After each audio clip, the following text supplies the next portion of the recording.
Bonjour, alors je vais vous présenter la configuration du serveur DHCP qui est sur le VLAN 10. Ce VLAN sur lequel je me trouve avec cette machine Windows 11. Je vais d'abord me connecter au serveur avec la commande SSH. Ici on a l'adresse du serveur 172.16.1.250. Je rentre le mot de passe du compte admin6, qui est le compte admin du RASP.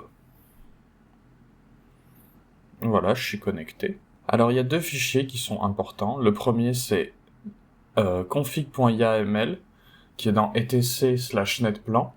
Il permet en fait de définir une IP statique au Raspberry Pi. Vu que c'est un serveur, il a besoin d'avoir une IP fixe. Donc je vais vous montrer la configuration de ce fichier. Voilà. Alors on a l'adresse fixe qui est 1.250, donc en dehors de la range. On verra la range après. Et on a aussi l'adresse du serveur DNS, des deux serveurs DNS et la gateway.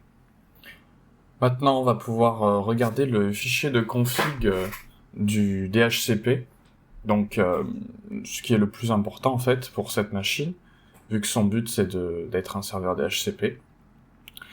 Alors le service que j'utilise s'appelle DNSMask. Alors ça peut paraître troublant parce que voilà, c'est DNSMask, mais je ne m'en sers pas comme DNS, je m'en sers comme DHCP, vu que ce service propose aussi de faire DHCP en plus de DNS, et j'utilise simplement cette fonction.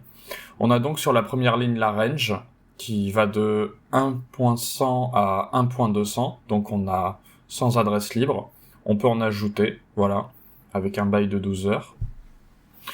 Et on a aussi les deux DNS qu'on a vu tout à l'heure et la gateway qui sont renseignés. Comme ça, les machines qui se connecteront au VLAN 10 récupéreront ces informations grâce à ce serveur DHCP. Alors maintenant, je vais vous montrer que le service est actif en rentrant la commande systemctl statut dnsmask, donc dnsmask le nom du service.